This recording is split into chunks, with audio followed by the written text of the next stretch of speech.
Saludos, les habla el doctor Adam Rosario Rodríguez y hoy estaremos hablando sobre los análisis de factores. Cuando hablamos de análisis de factores, es importante comprender el concepto de dimensionalidad. Supongamos que tenemos un conjunto de 20 ítems. Podríamos pensar que esos 20 ítems corresponden a una sola variable latente. Para repasar, una variable latente es una variable que no podemos observar directamente, sino que lo hacemos a través de un conjunto de ítems que cada uno podría reflejar una conducta de las tantas que pudiera manifestarse en la variable. Un ejemplo de variable latente es la ansiedad, la cual se manifiesta a través de diferentes conductas. Sin embargo, la ansiedad puede ser específica a diferentes contextos, como por ejemplo, ansiedad social, ansiedad generalizada, trastorno obsesivo compulsivo o trastorno de pánico.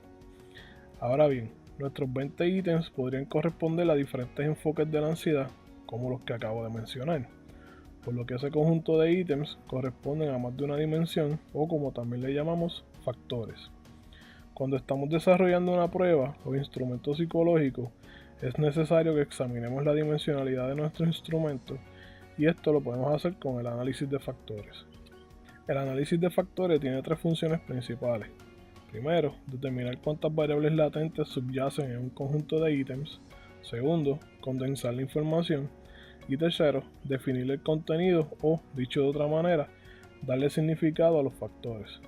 Dentro del mundo de los análisis de factores, tenemos dos tipos de análisis principales: el análisis de factores exploratorio y el análisis de factores confirmatorio. El análisis de factores exploratorio es útil cuando se desarrolla una prueba o un instrumento psicométrico para poder determinar si el conjunto de ítems que creamos se agrupan bajo un solo factor o si en cambio se agrupan en más de un factor. Este tipo de análisis también es útil cuando estamos validando exploratoriamente un instrumento existente para una muestra de interés diferente para la cual ya estaba validado. En el programa SPSS podemos realizar análisis de factores exploratorios. La imagen que tenemos aquí muestra una de las tantas tablas que obtenemos del análisis de factores exploratorios en SPSS. Esta tabla en particular nos ayuda a identificar los ítems que se agruparon por factor. Podemos ver 4 componentes en ellas. En SPSS, esos componentes son los factores o dimensiones de la escala. Por lo tanto, en esta tabla tenemos 4 factores. Los valores que se ven se llaman cargas factoriales. Lo esperado es que todas las cargas factoriales sean mayores de 0.30 y que sean positivas. Por otro lado, tenemos al análisis de factores confirmatorios. Este análisis se diferencia del análisis de factores exploratorios principalmente en dos aspectos. Primero, en el análisis de factores se pone a prueba la teoría existente que explica los factores del constructo. Y segundo, desde el aspecto técnico, se debe construir el modelo teórico utilizando círculos o elipses para identificar las variables latentes, o sea, las variables no observables, y cuadrados o rectángulos para identificar los ítems o las variables observables. En esta imagen podemos ver cómo queda el modelo teórico con sus resultados generales para un análisis de factores confirmatorios. La complejidad del análisis de factores confirmatorios radica en si el modelo logra un ajuste adecuado o si debe ser modificado.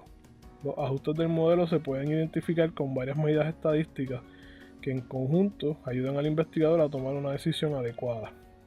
Este tipo de análisis es útil para poner a prueba teorías, validar las propiedades psicométricas y confirmar la estructura interna de las pruebas o instrumentos psicométricos.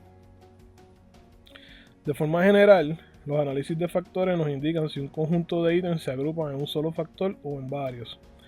Esto contribuye al desarrollo de teorías y al proceso de validación y confiabilidad de la prueba o los instrumentos psicométricos. Una vez se identifica que una prueba tiene más de un factor, se deben revisar los ítems que se agruparon en cada factor para proceder a nombrar a los factores. Si existe una teoría sólida de apoyo, el proceso de nombrar los factores podría ser fácil.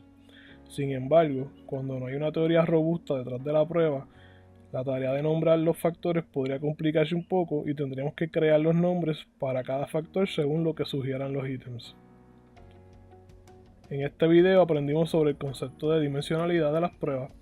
El propósito de realizar análisis de factores en la construcción de pruebas se distinguió entre el análisis de factores exploratorios y el análisis de factores confirmatorios, y hablamos sobre la interpretación general de los análisis de factores.